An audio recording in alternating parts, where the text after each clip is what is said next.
우리가 이제 앞으로 살펴볼 우리 고린도전서는 이 고린도 도시에 세워진 교회에 주신 서신입니다. 고린도는 고대 그리스의 가장 강력하고 풍요로운 도시 국가 중에 하나였습니다. 고대 3대 건축 양식 중 하나인 고린도식 기둥, 이게 다 고린도 거고요. 1936년 베를린 올림픽에서 송기정 선수가 받은 청동 투구 보물 제 904호입니다. 요거 다 고린도 유산입니다. 기원전 6세기에서 7세기 정도 고린도에서 남겨진 그런 투구입니다. 고린도는 주전 146년 로마에 의해서 완전히 붕괴됩니다. 그리스 도시 국가들이 로마를 대항해 싸울 때 그 연합의 중심이 고린도였기 때문입니다.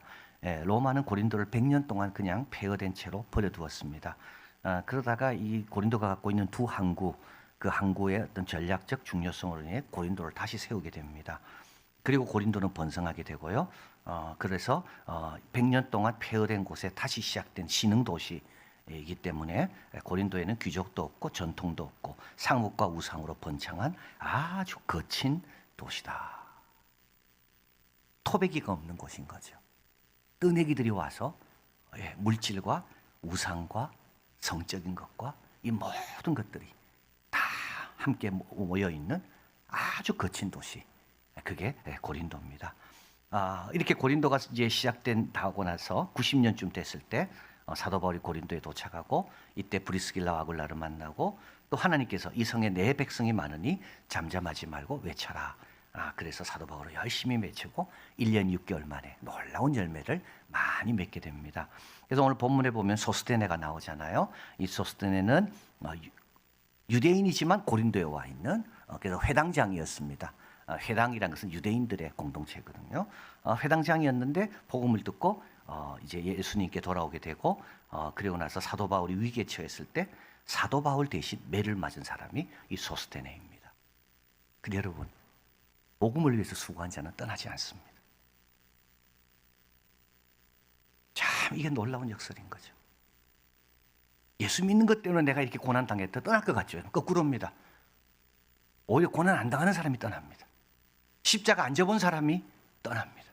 십자가를 억지라도 진 사람은 떠나지가 않습니다. 이 고린도의 열매입니다. 자, 그런데 1년 6개월 동안 사도 바울이 열심히 사역했는데도 불구하고 참 고린도 교회는 그 데살로니가 교회와 다르게 본이 되지 못합니다. 이제 우리가 앞으로 살펴볼 고린도 전서를 보면 도대체 이 모양일까? 도대체 고린도 교회 성도들은 도대체 어떤 사람이기에 이 정도일까?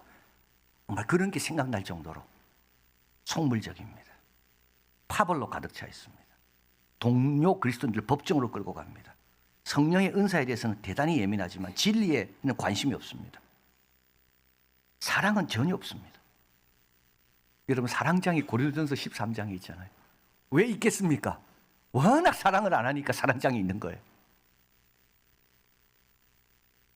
자, 오늘 본문 1장에서 고린도 교회 문제들이 나타납니다. 첫째, 교회 안에 분열이 있습니다. 11절, 내 형제들아 내가 글로의 집, 지금 에베소에 와 있고요. 에베소 사역하고 있는데 고린도 성도가 와서 알려준 겁니다. 너희에 대한 말이 내게 들리니 곧 너희 가운데 분쟁이 있다는 거예요. 여기서 분쟁은 심한 갈등입니다. 찢어질 정도로. 교회 안에 내파가 있습니다. 같이 안 앉습니다. 밥 먹을 때 같이 안 먹습니다. 어디 가도 딱 끼리끼리만 갑니다. 내파입니다. 첫째는 바울파입니다. 초기 추억과 은혜를 기억하는 자들입니다. 두 번째 아볼로파입니다. 언변이 뛰어나고 철학적 논리적 사고가 훌륭한 아볼로, 여기에 매력을 느낍니다. 세 번째 개바파입니다. 유대 그리스도인 그룹입니다. 베드로를 말하는 거죠. 유대인 정체성을 지켜야 한다고 생각합니다. 그러니까 같이 교회 와도 이방인과 어울린다는 것이 참 부담스러운. 근데 유대인들끼리는 잘 어울려요. 그리고 마지막 그리스도파입니다. 그리스도파는 누구냐? 이름은 좋죠, 여러분. 우린 그리스도파다. 이게 어떤 뜻이냐면 강력한 반권위주의자들. 교회 질서와 제도에 대해서 그렇게 탐탁하게 여기지 않는 사람. 우리는 예수님과 직접 통한다, 우리는. 여러분, 그런 거 없습니다. 교회를 통해서, 하나님이 세운 종들을 통해서, 은사를 통해서 함께 세워져가는 거예요. 이 반권위주의자들 얼마나 잘 모이겠습니까? 모이기만 하면 교회 욕하는 거죠. 꼭 그런 거 해야 되나? 그게 그리스도파입니다. 이렇게 갈라져 있는 거예요. 13절, 그리스도께서 어찌 나뉘었느냐? 바울이 너희를 위해 십자가에 못 박혔으며 바울의 이름으로 너희가 세례를 받았느냐? 똑같은 세례를 받고 예수님으로 구원받고, 여러분 그리스도께서 나뉘었습니까? 나뉘어진 걸 하나 되게 하여 예수님 오셨습니다. 여러분 화목해 하는 자가 복이 있다 그랬습니다. 하나님의 아들이라고요. 여러분 어디 가서 나누지 마시고요, 화목해 하시길 바랍니다. 서로 서로에 대해서 좋은 점을 이야기해 주면 화목해 됩니다. 서로 서로에 대해서 나쁜 점 이야기하면 갈라집니다. 우리 예수님은 십자가에서 갈라진 것을 하나 되게 하신 분입니다. 가까운 데 있는 자들에게 평안을 전하시고 멀리 있는 자에게 평안을 전하신 분입니다. 하나님과 화목하도록, 우리 수직적 화목, 또 서로 화목하도록 수평적 화목, 이게 새 시대의 증표입니다. 아무도 화평함과 거룩함 없이는 주를 볼 수가 없습니다. 여러분 갈등과 나눔과 어떤 이런 것들을 십자가에 못 박지 않고는 교회 와서도 여전히 따로 앉아 있고, 교회 와서도 여전히 따로 놀고, 주님 못 보고 돌아가는 거예요. 아무도 볼 수 없어요. 화평함과 거룩함 없이는 아무도 주를 볼 수가 없다. 이런 거 다 깨뜨려야 됩니다. 십자가의 은혜를 생각하면 이거를 주님께서는 화목케 하시려고 이 땅에 오셨는데, 우리 교회가 이 땅에 희망이 되려면 어떻게 해야 됩니까? 이런 것들을 극복할 수 있어야 되는 거죠. 이게 첫 번째 고린도 교회 문제입니다. 10절, 형제들아, 내가 우리 주 예수 그리스도 이름으로 너희, 우리 다 형제 아닙니까? 우리 형제들아, 너희 가운데 분쟁이 없이 같은 마음과 같은 뜻으로 온전히 해파하라. 자, 두 번째 이들의 문제는 세상의 지혜에 대해서 너무 큰 매력을 갖고 있는 데 있습니다. 20절, 지혜 있는 자가 어디 있느냐, 선비가 어디 있느냐, 이 세대의 변론가가 어디 있느냐, 하나님께서 이 세상의 지혜를 미련하게 하신 것이 아니냐. 여러분 말 잘하고 논리적이고 철학적이고 이런 사람 보면 얼마나 정말 부럽습니까? 그 사람에게 뭐가 크게 있는 것 같죠? 별거 없습니다, 여러분. 별거 없다니까요. 제가 신학교 다닐 때 요나서를 공부한, 그 독일에서 공부한 우리 교수님이 그러더라고요. 자기가 그분한테 배울 때 너무 놀랐대요. 근데 그 사모님이 천국 가고 나서 그분이 정신을 못 차리는 거 보니까, 야, 지식은 아무것도 아니구나. 여러분 아무것도 아닙니다. 말 잘하고 뭐가 하는 게 굉장한 힘이 있는 것 같지만 실제로 뭔가에 하여튼 뭐 무너지기 시작하면 그게 아무 소용이 없다고요. 근데도 고린도 교회 교인들은 어떻게 됩니까? 말 잘하고 똑똑하고 논리적이고 합리적이고 철학적으로 뭐 이상한 것 많이 아는 사람, 그 사람이 대단한 것처럼 생각하고 거기에 기웃거리고 있다는 거죠. 19절 한번 보십시오. 기록된 바 내가 지혜 있는 자의 지혜를 멸하고 총명한 자들의 총명을 폐하리라. 굉장히 중요한 말씀입니다. 왜 주님은 지혜 있는 자의 지혜를 쓸어버리고 쓸모없게 하실까요? 이걸 꼭 기억하셔야 돼요. 21절, 하나님의 지혜에 있어서는 이 세상 지혜로 하나님을 알지 못함으로 하나님께서 전도에 미련한 것으로 믿는 자를 구원하시길 기뻐하셨도다. 하나님의 지혜와 세상 지혜는 너무 차이가 납니다. 하나님의 지혜에 이르려면 내가 갖고 있는 세상 지혜를 멈춰야만이 하나님 지혜에 이를 수가 있습니다. 히브리서 11장, 세상 지혜는 뭡니까? 여리고를 돈다고 무너지지 않아요. 하나님의 지혜에 도달하려면 그 세상 지혜를 놓아야, 멈춰야 여리고를 도는 겁니다. 여러분 홍해 앞에 이거는 뭡니까? 홍해 앞에 직방을 친다고 홍해가 갈라집니까? 이게 세상 지혜인 거죠. 그런데 그 지혜를 멈춰야만이 어떻게 됩니까? 하나님의 지혜를 본다고요. 신앙의 모든 인물들, 하나님 앞에 귀하게 쓰임받은 모든 사람들은 결정적인 순간에 자기 지혜를 멈추었습니다. 이삭을 바쳐라. 네 사랑하는 독자 이삭을 바쳐라. 세상 지혜는요, 사랑하는 하나밖에 없는 독자를 왜 바칩니까? 여호와 이레를 만나는 거예요. 그 지혜를 멈출 때. 유대인들은 표적을 구하고 헬라인은 지혜를 찾습니다. 유대인은 모든 판단의 근거를 표적에서 찾습니다. 이 사람이 선지자인지 메시아인지 새 시대가 왔는지. 그래서 예수님 앞에 계속 표적을 보여달라고 이야기합니다. 헬라인은 철학에서 판단의 근거를 찾습니다. 논리에 맞는지 이성에 맞는지 합리적인지. 그래서 끊임없이 고민하고 생각합니다. 끊임없이 생각합니다. 그런데 그 생각의 한계가 인간이라니까요. 23절, 우리는 십자가에 못 박힌 그리스도를 전하니 유대인에게는 꺼리는 것이요 이방인에게는 미련한 것. 꺼리는 것이란 극복하지 못하는 것. 이방인은, 헬라인에게는요 미친 것. 자, 한번 보십시오. 여러분, 십자가에 못 박힌다는 말은 무슨 뜻입니까? 약하다는 겁니까? 강한 겁니까? 십자가에 못 박는 로마가 강하지 십자가에 못 박힌 예수님이 약합니다. 근데 이 세상을 누가 구원한다고요? 못 박힌 자가 구원한다니까요. 유대인에게는 이게 엄청난 걸림돌입니다. 아니, 못 박은 자가 강한 자가 구원하지 못 박힌 자가 어떻게 세상을 구원합니까? 헬라인은요, 아니 그분이 십자가에 못 박혔는데 왜 내 죄가 사함받습니까? 여러분, 인간의 이성은 이걸 극복할 수가 없습니다. 예수님이 찔리는 것이 왜 내가 평안을 누리는가와 관계가 있습니까? 아무 관계가 없죠. 이게 헬라 철학입니다. 24절, 오직 부르심을 입은 자들에게는, 이런 부르심이란 것은 그런 한계에서 건짐을 받은 사람, 이런 한계에서 벗어나는 사람, 하나님께서 거기에 있지 말고 내 쪽으로 넘어오라고. 그래서 거기서 넘어온 사람들은 유대인이 되든 헬라인이 되든 그리스도는 하나님의 능력이요 하나님의 지혜입니다. 25절, 하나님의 어리석음이 사람보다 지혜롭고 하나님의 약하심이 사람보다 강하니라. 우리 하나님께서 행하신 모든 일은 우리 보기에 미련하게 보이고 약하게 보입니다.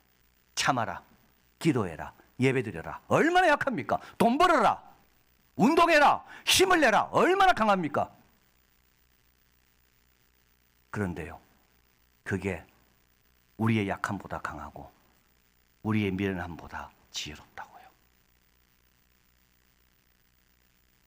자, 이게 놀라운 비밀입니다. 고린도 교회 교인은 이거를 모르고 있는 거죠. 마지막으로 고린도 교회의 문제는 육체적인 것을 자랑하는 데 있습니다. 고린도 교회 교인들은 속물적이라 그랬습니다. 여러분, 속물적인 것은 누구냐 하면 육체적인 자랑거리를 갖고 있는 사람입니다. 그것만 생각하는 사람이 속물입니다. 여러분, 속물은 굉장히 우리가 좋지 않게 보잖아요. 저 사람 속물적이다, 아주 나쁜 평가입니다. 그런데 여러분, 다른 사람도 속물적으로 보고요, 본인도 속물적으로 볼 때가 너무 많이 있다니까요. 26절, 형제들아 너희 부르심을 보라. 육체를 따라 지혜로운 자가 많지 아니하고 능한 자가 많지 아니하고 문벌 좋은 자가. 여러분, 한번 보십시오. 이게 하나님의 지혜요 하나님의 강함입니다. 우리는 누굴 부를 때 누굴 부릅니까? 문벌 좋은 자, 힘 있는 자, 돈 많은 자, 이런 자 불러서 이런 거 함께 뭘 이루려고 하잖아요. 하나님은 빚진 것이 없다고. 이들에게 전혀 빚진 것이 없고 이들이 필요하지도 않습니다.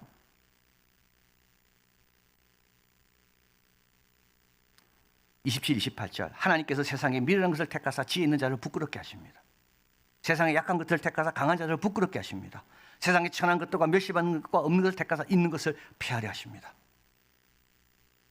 이 모든 것들은 다 뭡니까? 자랑거리였어요. 그 자랑거리 갖고 하나님께 못 나온다는 겁니다. 자랑거리 갖고 하나님께 못 나온다는 거예요. 그 자랑거리가 갖고 하나님께 나오면 하나님의 모든 축복과 은혜를 뭐로 바꿀까요? 자기의 공로로 바꿔버리는 거죠. 좋아지지 않아요. 그래서 이 사람은 자랑거리로 평생 살았는데 하나님 앞에 나와서까지도 그 자랑거리 때문에 이 사람은 완전한 자유, 새로움을 못 느끼는 겁니다. 못 누리는 겁니다. 29절, 아무 육체라도 하나님 앞에 자랑하지 못하게 하려 함이라. 자랑은 뭡니까?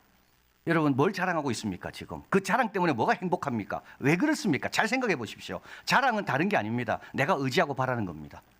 여러분, 자랑거리가 없는 사람은 왜 의기소침하고 불행하고 왜 기가 죽습니까? 내가 의지하고 내가 바라는 것이 안 이루어졌다고 생각하니까 그런 거죠. 예레미야서 한번 가보겠습니다. 9장 23, 24. 여호와께서 이같이 말씀합니다. 지혜로운 자는 그 지혜를 자랑하지 마라 되어 있죠. 이게 의지하지 마라 넣어보십시오. 말 그대로 됩니다. 지혜로운 자는 왜 지혜를 자랑합니까? 지혜를 의지하니까 자랑하는 거죠. 자, 용맹하는 사람은 용맹을 자랑하지 마라. 의지하지 마라. 왜? 그 용맹을 의지하고 그러니까 자랑하는 겁니다. 의지와 자랑은 같이 갑니다. 부함은 자랑하지 마라. 이 말은 뭡니까? 자랑하는 이유는 뭡니까? 이 사람은 부를 의지하고 있으니까 자랑하는 겁니다. 자랑하는 자는 바꿉니다. 의지하는 자는 이것으로 의지할지니 명철하여 나를 아는 것과 나 여호와는 사랑과 정의와 공의를 이 땅에 행하는 자인 줄을 깨닫는 것이라. 우리의 의지는요, 하나님이라는 거예요. 그래서 그분이 계시기 때문에 내 의지가 너무 든든해서 주 안에서 자랑하는 겁니다. 30절 31절, 너희는 하나님께 일어나서 그리스도 예수 안에 있고. 여러분, 예수 안에 있다는 게 우리의 자랑이고 우리의 의지입니다. 내가 예수 안에 있기 때문에 걱정할 게 별로 없어요. 내가 예수 안에 있기 때문에 오늘도 하나님이 나와 함께하고 나를 도와주시고 이게 우리의 의지고 뭐라고요? 자랑이라고요. 우리는 예수는 하나님께 나와서 우리에게 지혜와 의로움과 거룩함과 구원함. 야, 여러분, 내가 의롭다는 게 이게 내 자랑이고 내 의지입니다. 뭘 내가 붙들겠어요 지금? 나를 의롭다 하신 그 의로움을 나는 붙드는 거예요. 오늘도 나를 구원하신 그 구원을 내가 의지하고 자랑하고, 오늘도 예수님으로 인하여 바른 길을 걷게 하시는 그 지혜를 내가 의지하고 자랑하고,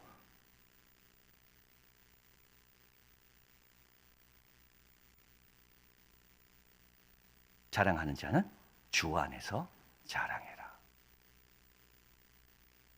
오늘 본문에서 사도 바울은 자신을 부르심을 입었다고, 사도로 부르심을 입었다고 말합니다. 고린도 성도를 향해 부르심을 입은 자라고 말합니다. 오늘 우리 특성도 하나님의 백성으로 성도로 우리를 불렀다 돼 있잖아요. 이 세상에서. 여러분, 불렀다는 말은 그냥 콜, 야 불렀다 이 뜻이 아닙니다. 불렀다는 말은 불러내셨다는 뜻입니다. 그 자리에 있지 말고 나오라고 불러내셨다는 거예요. 사도 바울을 사도로 불렀다는 말은 사도 바울을 사도의 자리로 부르셨다는 말이에요. 로마 교회 성도들을 거룩의 자리로 부르셨다는 말은 거룩의 자리로 나오라고 부르셨다는 뜻이에요. 여러분, 이 부름이라는 것은 거기 있지 말고 나와서 내가 허락한 축복의 자리로 오라는 뜻입니다. 혼돈과 어두움에서 구별된 자로 부르시는 겁니다. 죄와 사망에서 불러내신 겁니다. 이렇게 부르심을 받아 하나님의 자녀가 되었는데 우리는 지금 어디에 거하고 있나요? 고린도 교회 교인들은 어디에 거하고 있나요? 편을 나누고 파당을 지으면서 분열하는 그 자리에 앉아 있는 거죠.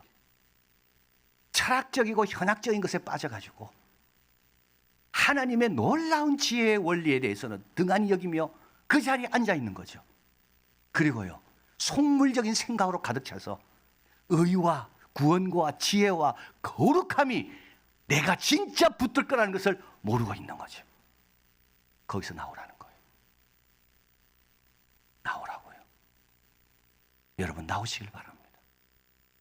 거기서 나오셔서 주의 부르심에 응답해서 하나님의 능력과 사랑 안에 거하는 복음의 열매 맺는 우리들이 되기를 바랍니다. 사랑의 하나님, 감사합니다. 우리를 불러주셔서 우리가 이 자리에 있습니다. 근데 이 자리에 있으면서도 다시 또 육체적인 생각으로 또 다시 돌아갈 때가 너무 많습니다. 주님 계속 부르십니다. 거기 있지 말고 나오라고. 오늘도 고린도 교회를 통해 고린도 성도들뿐만 아니라 우리도 부르십니다. 하나님의 그 부르심, 우리 계획과 생각보다 크다는 걸 기억하고 더 복되고 더 영광스러운 자리에 가기 위해서 우리의 세상적인 지혜 다 내려놓게 하시고, 그리고 세상의 자랑거리들, 주님이 주시는 그 자랑거리에 비하면 아무것도 아닌데 영원한 자랑거리, 우리의 독생자의 영광의 자랑거리, 그 귀한 자랑거리, 자녀에게만 있는 이 자랑거리, 이거 붙들고 살며 서로 화평함과 거룩함으로 서로 귀하게 형제자매로 여기는 그런 복된 모습으로 이 땅에 이 교회가 희망입니다. 이 땅의 성도가 희망입니다. 이런 희망이요, 이런 복되고 구별된 자가 다 될 수 있도록 함께하여 주시옵소서. 예수 그리스도 이름으로 기도하옵나이다. 아멘.